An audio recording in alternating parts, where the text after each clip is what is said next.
Resuming. Weird World Order broadcast. Dynaphones connected. Initiating broadcast signal in 10, 9, 8, 7, 6, 5, 4, 3, 2, 1.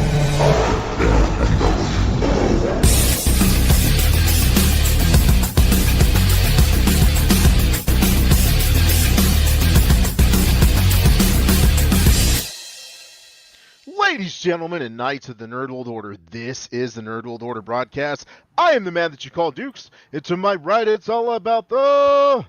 Booyah, what's up? It's your boy Joe, baby. And to my other right, weighing in at 178 adamantium filled pounds, Alfonso X-Man Flores. Kill her, Johnny.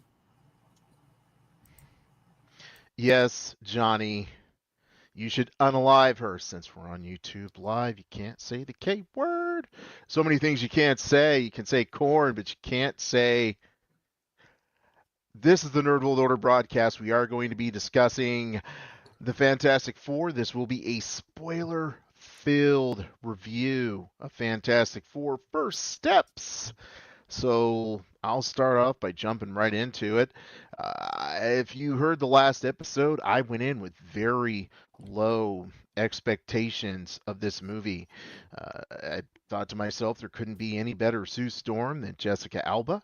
I thought there couldn't be any better Johnny Storm than Michael B. Jordan. And there could be no better Mr. Fantastic than Michael Jai White.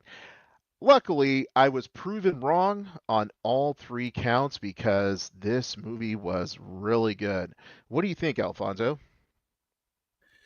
I was impressed with this movie. I went into it with high expectations. It exceeded those expectations. I'm definitely going to say I liked it better than Superman. Wow, that's a very bold statement. Joe, what's your thoughts? I enjoyed the movie. I thought it's easy to say it's going to be the best Fantastic Four movie they made so far. You know, as far as the story better and the action scenes were more cleaner, stories more put together. I enjoyed it just as much as I did Superman. Like we talked about it before, it's just two different type of superhero movies, so I enjoyed both for what they were. Nice, very nice. So as I mentioned before, this is going to be filled with spilled milk because this will be a spoiler conversation regarding the Fantastic Four. So, let's just start with the first steps of talking about the first steps. From the opening of this movie, it had a really good feel. And what I mean by that is I was immediately intrigued by the movie. I was immediately pulled in. They did give you the backstory, but they didn't spend like half an hour getting into that, which allows you to really develop like the real story.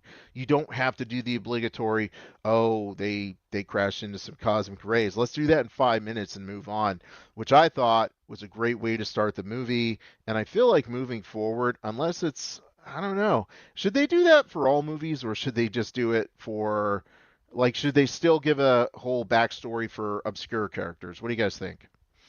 I mean, honestly, I like the way it was done. It's like, yeah, you got a backstory, but it was in snippets and it was in memories. You know, you don't need to have the whole backstory. That's like one thing that was so intriguing about Wolverine for the longest time is nobody knew his backstory, but little by little you got bits and pieces of it, and it unfolded slowly but surely.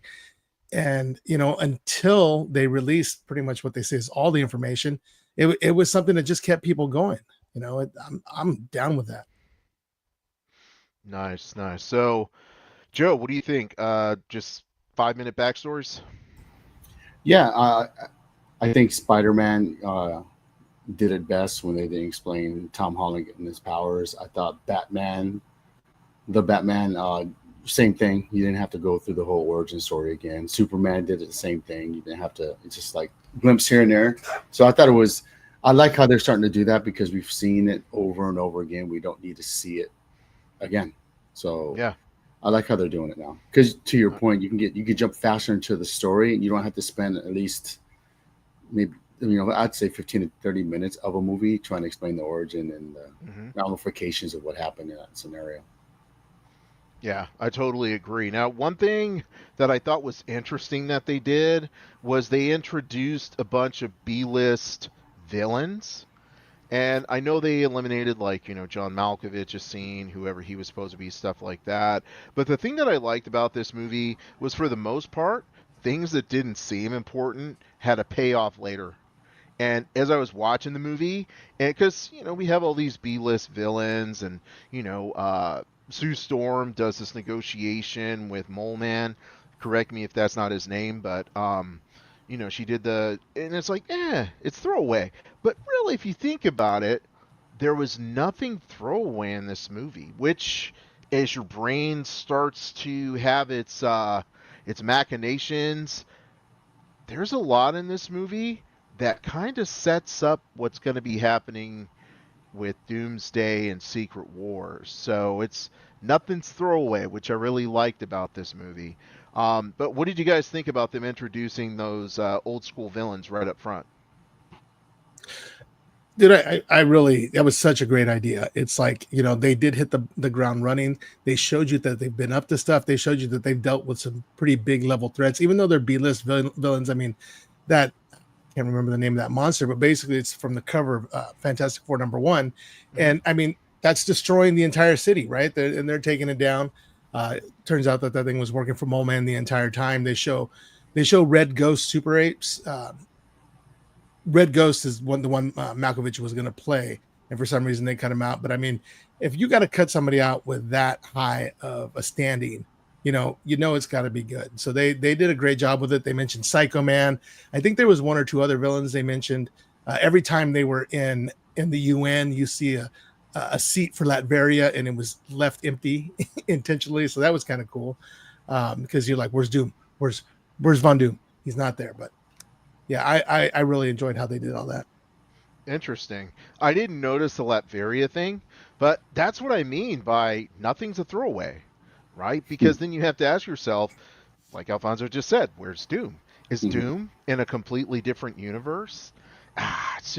It's so good because there's so many questions that, I hate speculation, but I can speculate so much from this movie. And of course I go on TikTok and, I hear some great theories there, but man, the level of speculation that this movie creates for me is exciting because I feel like for a while, Marvel, like, when I would do speculation, it wasn't anything that was exciting. Like at the end of Captain America 4, Brave New World. Spoiler alert for Captain America Brave New World, when the leader comes out and he's like, there's many multiverses, right? It's like, it didn't leave me excited like all these different openings here do. It's just like, yeah, well, we know that, bro. But, when you say that this Victor Von Doom is missing, okay, so why is he missing? And that leads into a whole lot of stuff. Well, boom. Spoiler alert, he pops up during the mid-credit scene. So where was he that whole time? Just really amazing stuff. What did you guys like about the movie? Well, I want to piggyback on what you guys said too, like the B villains. Growing up, I thought Fantastic Four, Avengers, Iron Man, all these fools would be B characters for me. It was all about like Spider-Man and X-Men.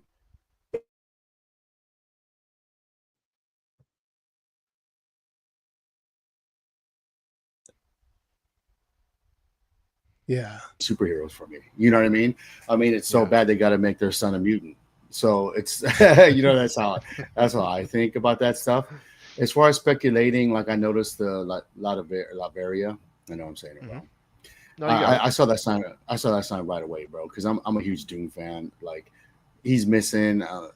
That's just not good enough for me. I mean, I get it for like the standard people that don't like him as much as I do, because like I'm waiting to see him in a Marvel Cinematic Universe, and the foreplay. I've been waiting for this guy for a while. I wanted him before King, and King came out. You know what I mean? So it's I wanted it before Thanos, you know, like when we're going to be a supervillain. And so for me, little stuff like that, like speculating, like to your point, like TikTok has a lot more theories and stuff that you could talk about. Alf sent me a video of like different snippets of movies that summed up the Fantastic Four movie, and it made me realize that Fantastic Four story wasn't that good, other than the P Diddy remix of a greater song.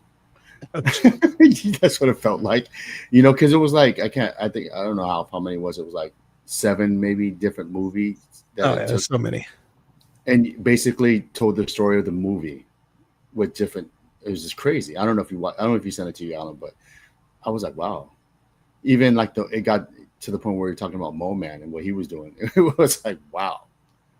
You should probably send it to Alan so he could watch this. They don't understand what I'm talking about, but Yeah. the story was dope until I saw that, and I was like, oh wow. So they just took from every other movie and put it together, made one movie. I don't think they did that on purpose. I mean, like all the good stories have already been told, and you know everything you do is pretty much borrowed from everything else. So it's a coincidence in my opinion. Well, I don't think it's so much a coincidence as much as, to your point, Alfonso, it's like thematically speaking, there's only a limited number of things that you can do, and ultimately, you do have to pull from. Everyone has the same source material at this point, you Yeah. know. So it's kind of like, okay, I take a piece of this and I take a piece of that, and Joe's going to come up with a good food reference for this. But it's like you take ingredients that other people have done wrong, Yeah. and you put them together, and you make a good whatever Joe is going to say, Mhm. and that's what they did. So, Yeah. yeah, You're gonna put some pineapple on that pizza. I don't know about exactly. that. You not a pineapple guy, Joe? Pineapple for other things. Okay. You Not know, on that, pizza. So Alfonso, what did you dig about the movie? man, there was so much about it. I mean, I wasn't super excited about. I mean, I love Pedro Pascal, but I wasn't excited about him being Mr. Fantastic. I didn't see him as a Mr. Fantastic, but the way he played it, kind of like is one of those people who's like so smart, but they can't really pick up social cues. I was like, oh, Mhm. hey, he's doing that really well. You know, he was kind of like Mhm. a Sheldon Cooper almost, in my opinion. You know, from Big Bang Theory or so that was kind of neat because you know it's like when you're dealing with that much genius, sometimes you don't have time for emotion. Sometimes you don't realize it as much. So you could see he was always a little off put by everything, and you know Johnny Storm and Ben Grimm they were the ones with the emotions. So Mhm. they helped them out with that. So I really like that. Sue Storm, I mean, great character. You know, shown so well. I mean, it's like even to the point to where, you know, like they always say, like if a car is on top of a child, the mom's going to develop that mom strength, and she's going to use every ounce of her being and lift that car up.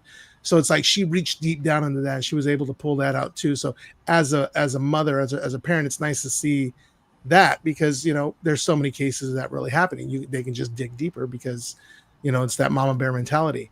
Um, Johnny Storm, I really liked him. You know, Chris Evans is still the best Johnny Storm, but you know, he was still jokey, he was still cocky, he was still arrogant, but he's like he wanted to be useful.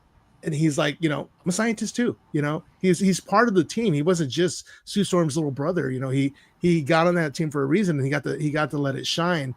And the way Ben Grimm was portrayed was just absolutely great. I love that actor. I've seen every episode of The Bear.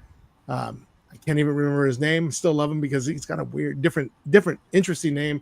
But he did such a good job. His emotion, his you know, just his somberness, just withdrawing into his character. It was really cool. It was really cool.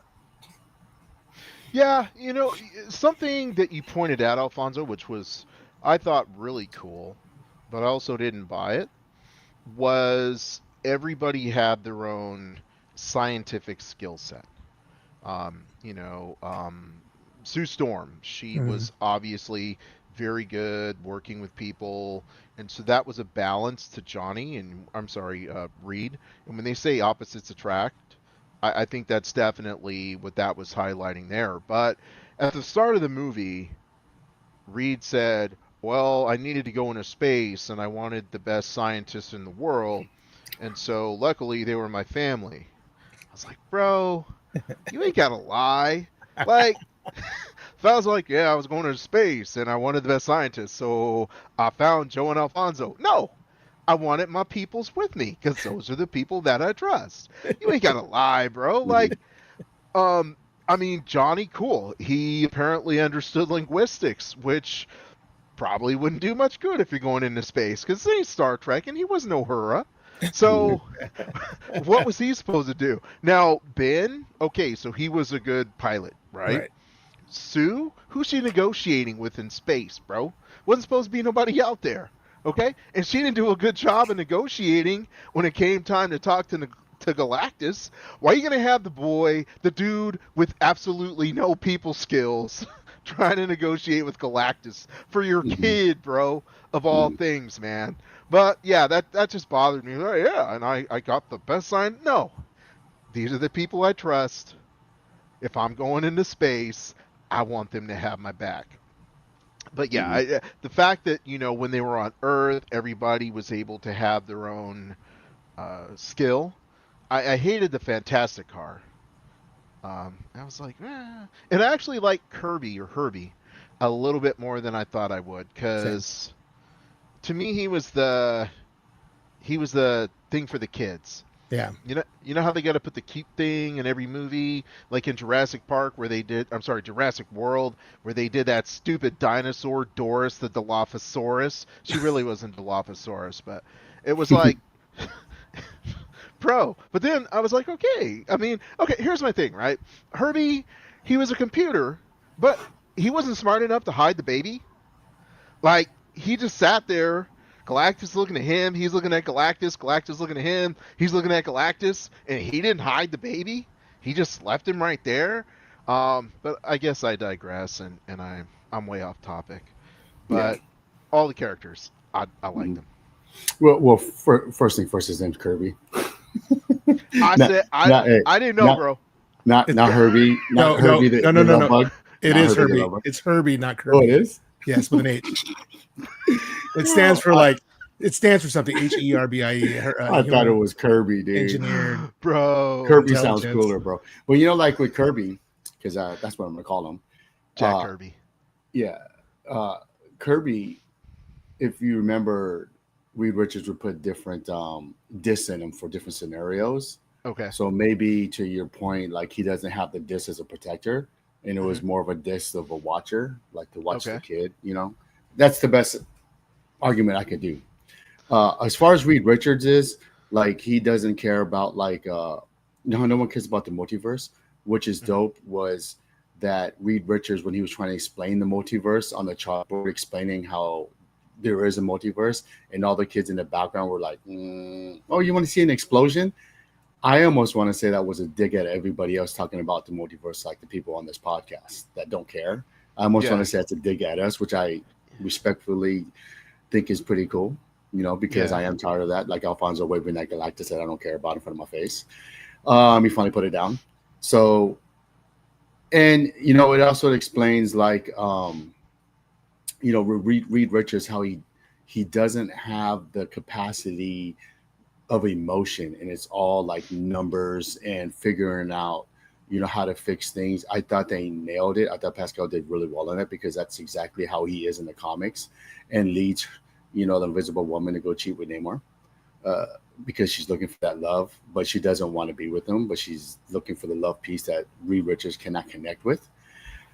So I thought that was pretty cool. And what I thought, some of the things with Reed Richards is like, oh, you can do time jumps in space, and you're the guy that said that you think ahead of the worst moments to try to fix things so you can deal with them now. Well, if you have the ability to travel and all that stuff, it doesn't sound like you did a good job at that.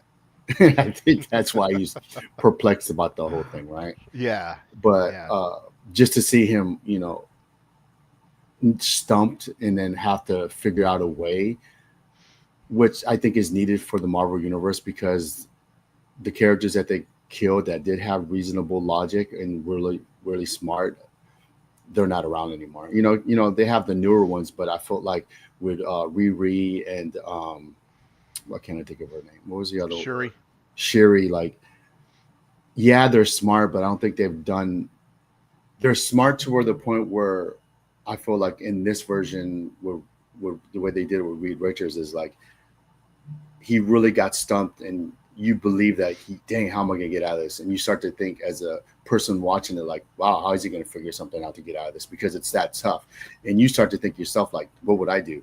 And so the way they establish Riri and Shuri is like, they're so smart and figured it out so fast. There's no time to say, for us that's looking like they are pretty smart, right?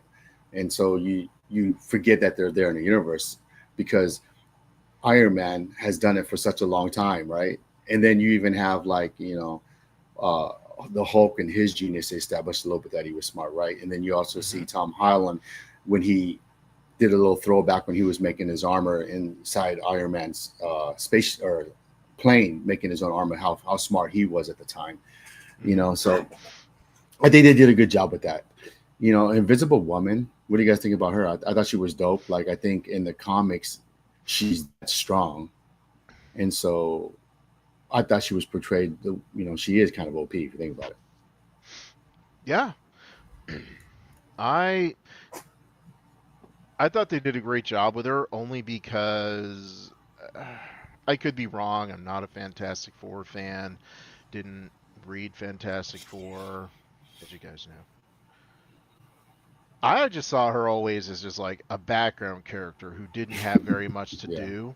And so the fact that she was like this focal point, in a lot of ways, she was like the leader, as far as like, she was like, no, here's what we have to do, And so I really liked her. They made her really strong, not just like, an accessory to Reed. Mm-hmm. Yeah. Right. No, she's always been the most powerful. She's probably one of the most powerful in the Marvel Universe still. Mm-hmm. But I wouldn't say she was leader. I would say she was more the mom.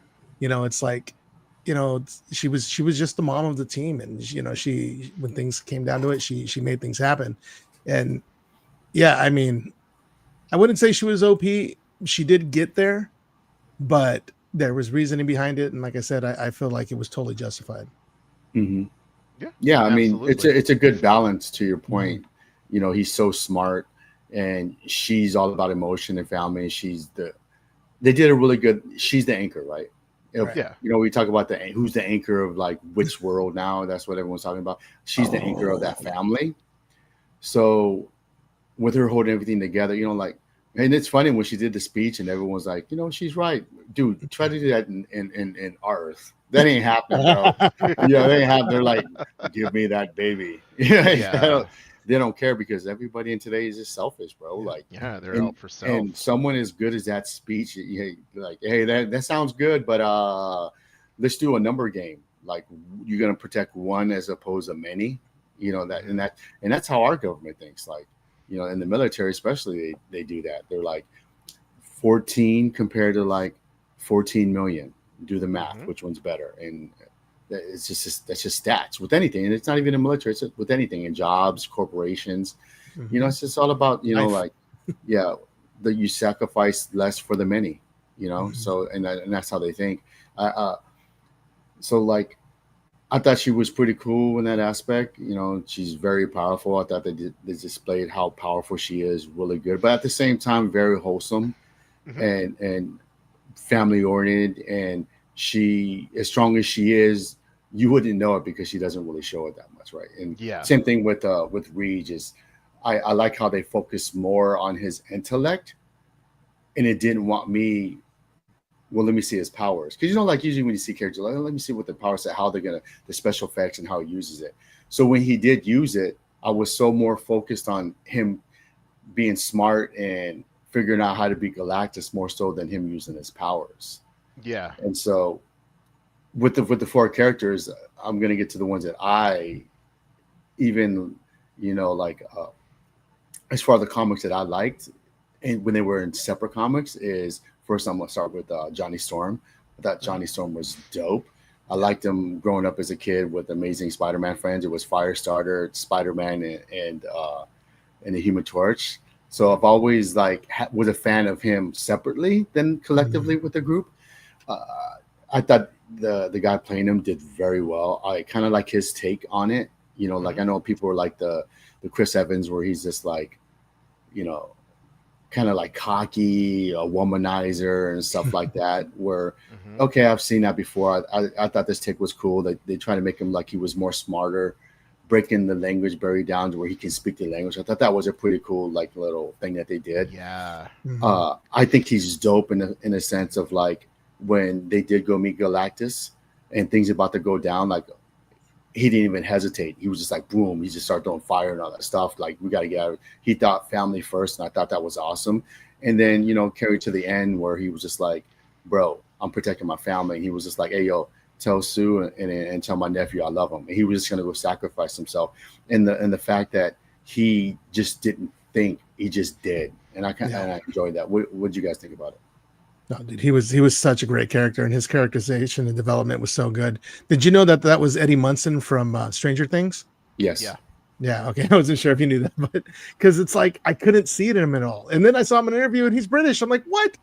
They're coming over here stealing our jobs. But no, I was very impressed with his take on Human Torch. And then just to be so love struck over Shalabal, and he's like, "What is up?" I'm gonna learn that girl's language. I'm gonna go spit some at her. He was a good character. They did him great. Yeah, totally. I like the I like the Michael B. Jordan character. He was kind of the irrational hothead kid who had to learn. And then to Joe's point, we have the Evans character who is more the ladies' man. And this version was a completely different take, but he was still the Human Torch, and he was multi-dimensional. He didn't feel like they were just trying to be like, this like he was just like someone says angry younger brother, right? Like he was just multi-dimensional, which was really cool. And I thought that his attraction to Silver Surfer, and the dynamic that they developed was just like so awesome. And the fact that the Silver Surfer was a woman in this case gave this movie a dynamic that was executed so perfectly that you couldn't have achieved if it was a man. So I totally thought that was a good move that they did that. Yeah, here's the thing. What I liked about the thing in this version is like every time we turn around, he was wearing clothes. I thought that was pretty cool. I mean, I still digress of like I wish he could be able to shape shift and go back and forth. Yeah. But like him cooking, shout out to him being on the show The Bear, because that's what he does. It was dope. I like the fact that he didn't want to say Clobber in time. But although when he did say it, I thought it wasn't as dope as I thought it was going to be. Oh, right.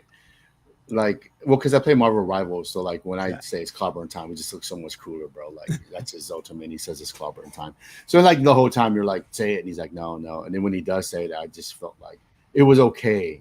It was just, it wasn't like, dang, dude, like, because I was waiting for him to say that, like, and that's what I was telling my kids when he was going to come out Marvel Rivals is like, he better say it's Clobber in time, and he does when he does his ultimate. And I felt like in the video game, it hit more of a mark for me than that.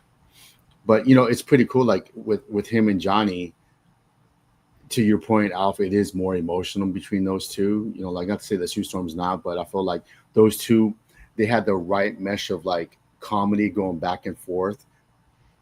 To where past movies before I felt annoying to the sense of like I'm just trying to piss you off, right? I'm just trying to make you mad.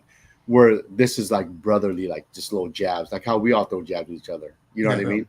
Like it's in common. It's for fun, just to be funny with each other. It isn't trying to like let me see if I can troll this guy and get him upset. Which I appreciate this version of their dynamic of that, and I thought it was cool. Now, to piggyback on you, Alan, like. The Silver Surfer, I remember people were either one, they don't read the comic book, right? They don't know that there is a version of like Homeboy's wife that became Silver Surfer, right? People thinking it's woke, and I disagree. The special effects on her was really good. The parts that she had was dope because you're like, man, she is Silver Surfer, right? Just because I herald Galactus, I herald your plan, like you're just like, wow, okay, that's pretty cool. Yeah. And the way she would zoom in and then come back out, and the way where Johnny was going to sacrifice himself, I didn't even think she was going to come out of nowhere. Bro. She just came out of nowhere and was like, bam. I was like, oh, that was pretty dope, right? So, and then to your point, Alan, the chemistry between those two, like, because it's almost what I like about it is that the Johnny in the comics, whatever, is a womanizer and flirts with all the chicks.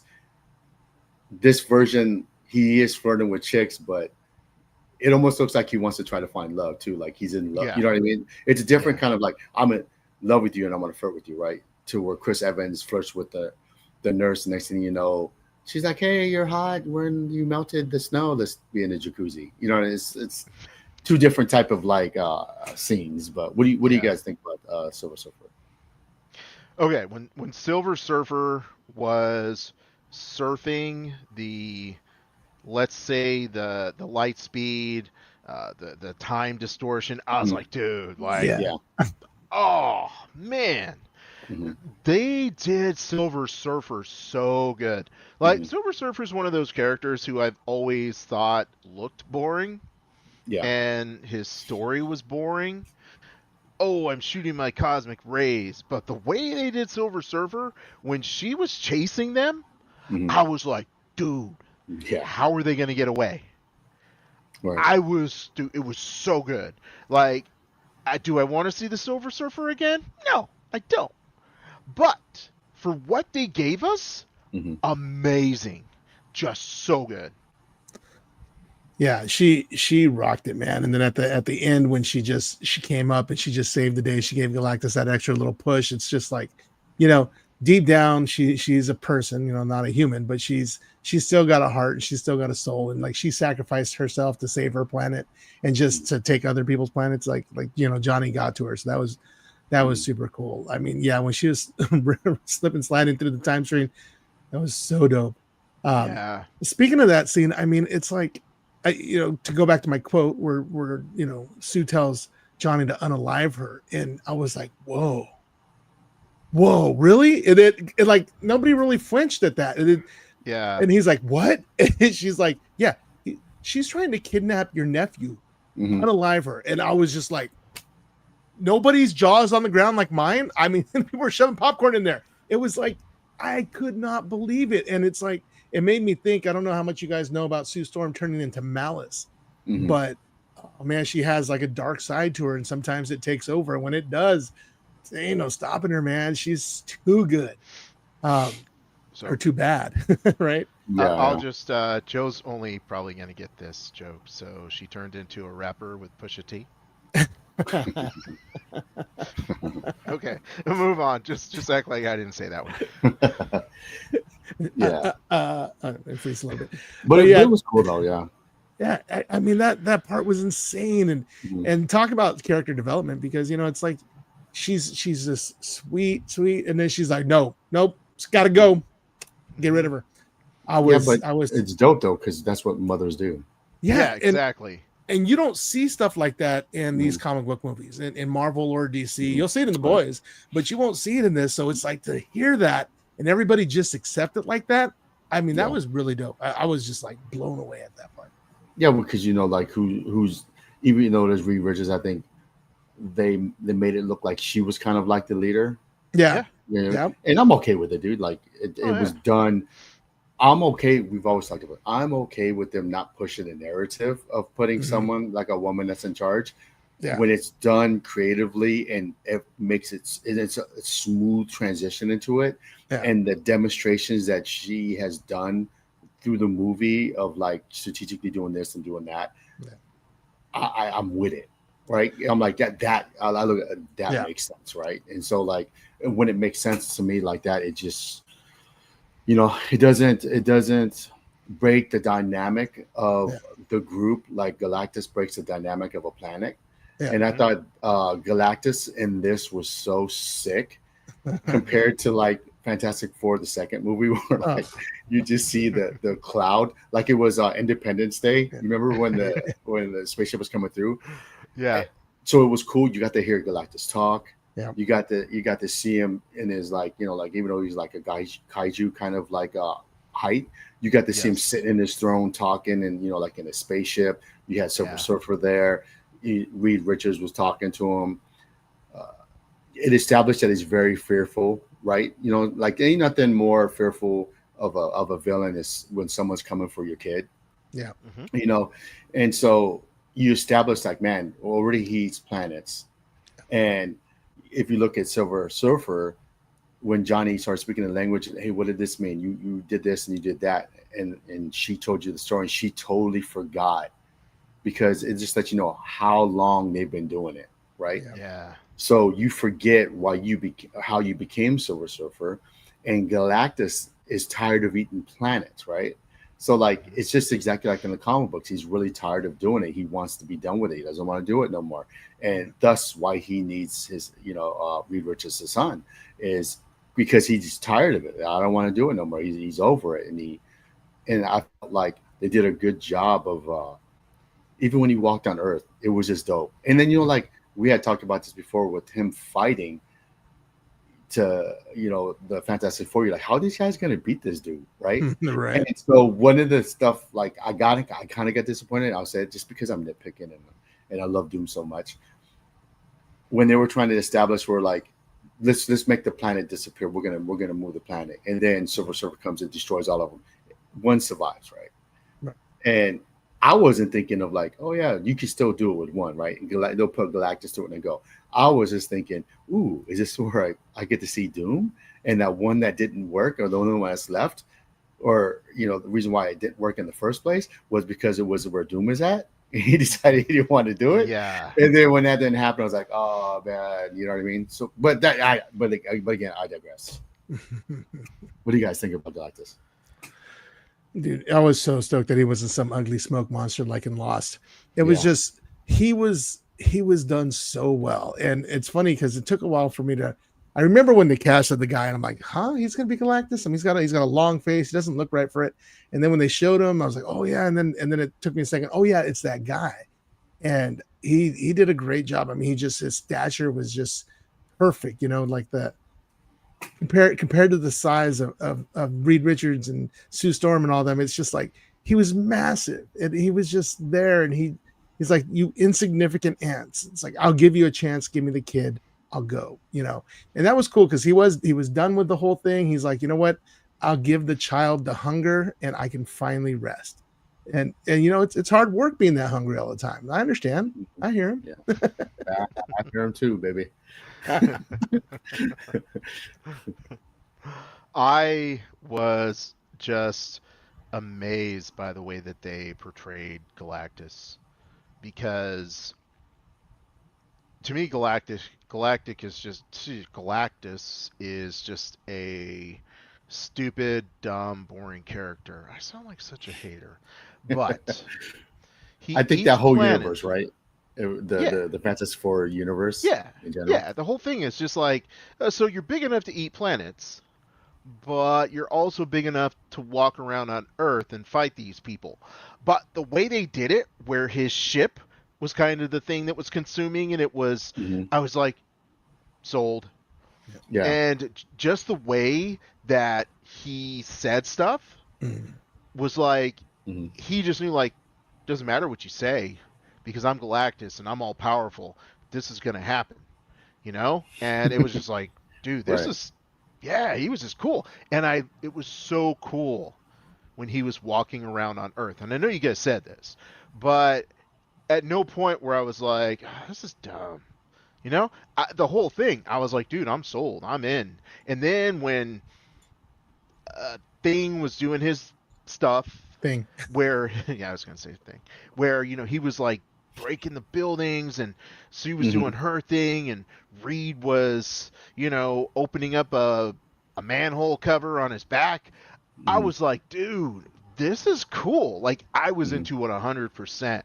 And when Reed had to swerve left and have a whole new game plan, I was like, bro, bro, what's gonna happen? What's gonna happen? Mhm. And it's been a long time since, even with Thanos, when Thanos fought the Avengers at the end of Endgame, it Mhm. wasn't Thanos that caught my attention.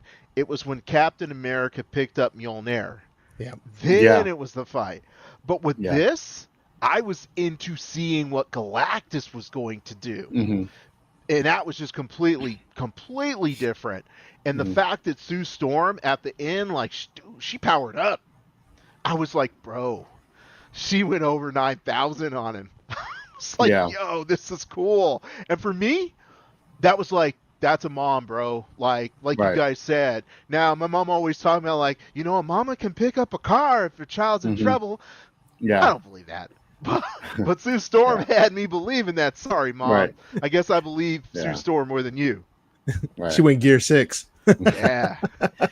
Yeah. Like, dude, like, see, I get you have to, she dies from it. Like, like they have to create the narrative she dies.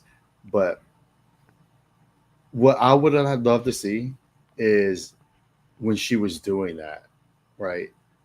Johnny drops off the thing. And then he says it's clobbering time and then punches him and then Galactus falls in it. That would have been really sick. Yeah. But then you don't have the Human Torch, and then Silver Surfer knocking him out. But Yeah. you could have had, like Thing running up real quick and say it's clobbering time, and then whatever. Yeah. I'm just nitpicking, but that'd have been dope for me. But yeah, and then but you have to establish that their son, like a lot of people don't know, like he can change reality and just create planets, make them disappear. He made Galactus one time his herald. So you have to establish, and unless you read the comics, you kind of don't understand, like, because like when the baby, you're like, oh, it's only a matter of time where he's just gonna bring her back, but unless you read the comics, you really don't understand any of that.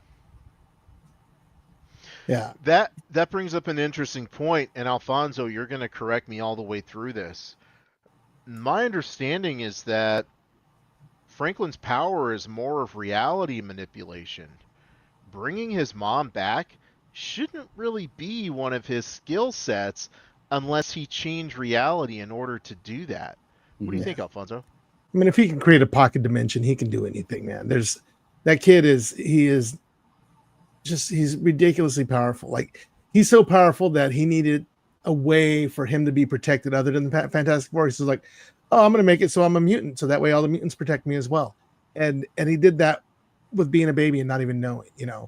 I remember my first introduction to Franklin Richards was, I mean, did you guys ever read Power Pack? Oh my God! Don't get me started on Power Pack, bro.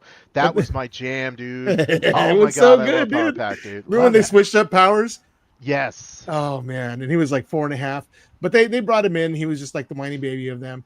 But then later with in the X-Men, they brought him back with Days of Future Past. He came from the future with Rachel Summers to save the mutants, and dude, he was just so OP.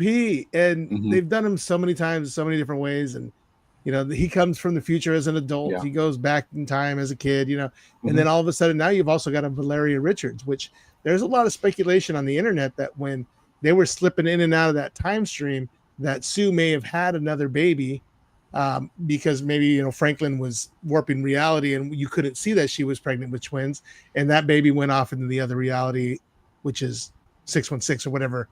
I don't consider MCU 616. It's whatever Kamala Khan said it was, but that universe. So I mean, Valeria Richards, she's super powerful, and there's been a long time that she ran with Dr. Doom because her parents just didn't understand. I'm gonna say no to that whole idea. Yeah. It's you're reaching. They're so reaching. Well, maybe there was a pocket universe that he created, and she's a no. Yeah, but she'll come later. The kid is super powerful. He can change reality, and he can rewrite stuff. And I think that's what he did. He just rewrote his mom not dying. Like, I'm gonna rewrite you waking up. He's just that powerful. And which brings me to the mid-credit scene when Doom is just talking to him, because I'm sure you noticed he had the mask off, and so he's talking to him like face to face. So and it shows that he's touching his face. So whatever he's telling Franklin understands, because like even though he's a kid, he's super smart. Yeah. And so he knows what's up because, like in the comics, he's young, making realities and worlds and stuff. So he knows what's up.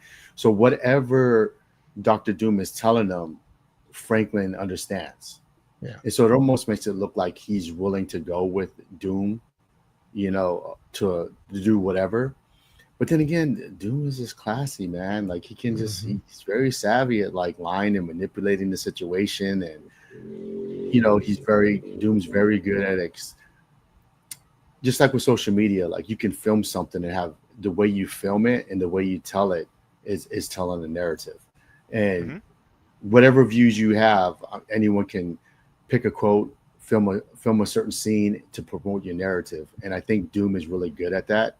Yeah. But it's cool to see that. I really wanted to see more than that. Like they're doing like that Thanos sitting in the chair and you just see him and it cuts out. I get it. You have to do that, but I want to see him. Like I saw him, but to me it's just like cool. But I wanted more. I'm just being greedy. Because I just want to see him already. I just want to see him already. It's super good. Well, a couple of things with that mid-credit scene. It's like that was 4 years later, so Franklin was 5. So yeah, he understood a little bit more. And of course, you saw the books that his mom was reading him. She wanted to read the Happy Caterpillar, and he's like wanted to read something else, like it was a Darwin book. So it's like clearly he has understanding. And also when he was reaching up to touch Doom's face, who's to say he didn't heal him? Because that's why Doom wears the mask. Yeah. He's always been scarred. It was one little tiny scar. It's like my face, my beautiful visage. It cannot be shown to the world. And Franklin's like, boop, and now it softened his heart. Yeah. Because like you could say like, what if Franklin knew something about the multiverse and then made him look like Robert Downey Jr. because he knew that would be significant in whatever is going to come through. Like whatever they got planned, and said if he looks this way, it could start something. I don't know. Maybe it's his way of being accepted in the world because he's always been shunned for his ideals. Yeah. Like what if for you to, do you think it's more believable for someone that looked like someone who saved the world to convince them that something else is coming, or someone that looks different? No. if you were to do that, like if you had to go to 616 and say, hey, something's going down and we all need to group up to fight, whatever it is, dude, right? Yeah. It's easier for you to look and be more comfortable with seeing, Robert Downey Jr. That's not yours, but it's from a different universe. I don't know. It's just speculating, bro. Like, but I am looking forward to what's to come, because the next movie is a year away and it's only one movie. It's going to be Spider-Man. Yeah. Which is dope because they're saying that supposedly it's supposed to be a year before Doomsday or something like that. Nice. Oh, really? So we're gonna have to do something like that.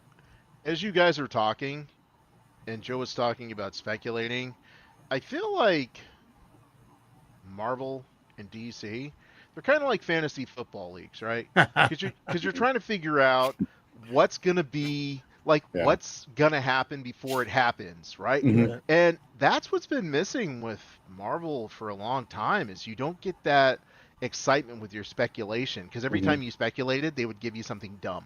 Right. And I feel like this is the first time in a long time, because I love me some Captain America 4, but man, that end credit scene didn't lead to speculation. It was just like, whatever. But this, it's that fantasy football, bro. Like, okay, right. I'm ready for next Sunday because I'm gonna see if I was right, which is just really cool, because there's a level of excitement for the future that even after Captain America 4, Thunderbolts, I really didn't have that. And now that I do, good job, whoever directed this movie. Right. Yeah. They could also like, they could have just had the leader say he's coming. Like, there's multiverses out there you don't understand, but he's coming. Yes. Well, who's he? You know what I mean? And then it leads to Fantastic Four. You see Doom, and now you think like, oh, is it him? But it really isn't, because if they're going to Secret Wars, it could be the Beyonder that's coming. You know what I mean? So it's like, but hey, I'm not hating, dude. They've bounced back, right? And it's a year before the next movie. So for me, that's just dope because you're waiting, bro. It's like, dang, I can't wait for the next one. When's the next one coming out? You know, and I felt like, and Kevin said it himself, like quantity over quality, and you could tell in Phase 4 that's what that was. And I'd rather have less coming out with better stuff than the surplus of different stuff, and it's not going to be good because it's rushed and it's sped up, which I like what they're doing with Spider-Man. Like I feel like we have too many Spider-Man movies in my opinion, but like do a different Spider-Man. I'm ready to see Miles Morales. I'd rather see a Miles Morales start from Spider-Man 1 than a Spider-Man 4 if you're asking me. You know, I felt like not Toby, I can't think of his name right now, dude. Tom Holland. Tom Holland. It's good, bro. We had your Spider-Man. It was a good take. We good, bro. Like, you know what I mean? I do like the fact that they're gonna make it a street level. Like they go back to that where street level because you only seen that in the Netflix series, right? Or like Disney now, because they got it back now. But I think that's cool because the Punisher's supposed to be in it, the Hulk's supposed to be in it, street level. But again, if that's supposed to be year before Doomsday, street level going to connect. So like I'm looking forward to all that stuff and see how they're going to connect with that stuff. So I'm actually looking forward for the future. Yeah, I agree with you 100%. Well, okay, partially.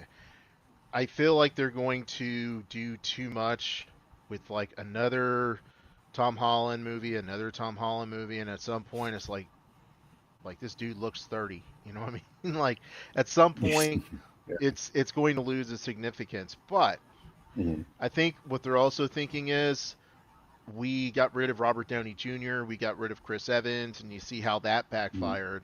So I feel like they're very hesitant to try to transition into someone else. I understand Miles Morales is completely different than Sam Wilson as far as recognition and popularity, but I feel like they're definitely afraid of that. Like you were talking about street level, Joe, I want them. How do they connect? I'm hoping they don't. Now I know they have to, Mm-hmm. but I'm hoping Yeah. they don't because I want these street level stories to focus on their story, on building their characters, and me being completely focused and enthralled on that without worrying about, oh, well, well, when they're going into space, you know, okay. Um, so yeah, I get you. I need everything like we want everything to connect, but I'm like, bro, let's make these street level stories good. Let's do the Punisher as good as he's being done right now. Let's let that man cook, bro. Let him do his thing. Let Charlie Cox be the best Daredevil he can be, where he don't have to go out into space. You know, Mm-hmm. like who's protecting everything while you're in space, bro? So yeah, dude, I'm Mm-hmm. hoping that they leave him separate. I know they won't, but I'm hoping that they do. All right. So we're actually rounding the corner here. So I'll just say this with my final thoughts. This is a great movie. On the last episode, I ran my mouth. Joe said he hoped I was wrong, and I was dead wrong. I have to eat my words. Sorry, Steven. You love the Fantastic Four. I think I messaged Steven right after I saw the movie, and I was like, yo, this movie was good, bro. You gotta check it out. Go watch this movie. It's going to reinvigorate your interest in the MCU. That's my perspective on it. But what do you think, Joe? Yeah, I mean, it's really good. I mean, I enjoyed Ironheart too. So I mean, and Daredevil was pretty good. So I think leading up to this movie, and I enjoyed Captain America, even though it had little flaws. But I think they're in the right place right now. I think if you had doubts in Marvel, I think it's okay to get back on the Marvel train a little bit. You know what I mean? It's okay to walk up to the station and see the train coming, and it's just getting close, and the train looks like it's safe enough to get back on it. And I think you need to get back on it. Personally, so far, I'm going to get back on that train, and I'm just waiting to see how Spider-Man's going to be. Awesome. Alfonso, can you jump on the train without deviating in any multiverses and take us home? Definitely. This movie had amazing CGI, with the exception of the baby at the end. But go watch it. Go watch it. I want to watch it again. I can't wait to see it one more time in the theaters before I get it home and watch it a million more times. And this concludes this episode of the Nerd World Order broadcast. So until next time, ladies, gentlemen, and knights of the Nerd World Order, I am NWO. We are NWO. Nerds redefined. Booyah!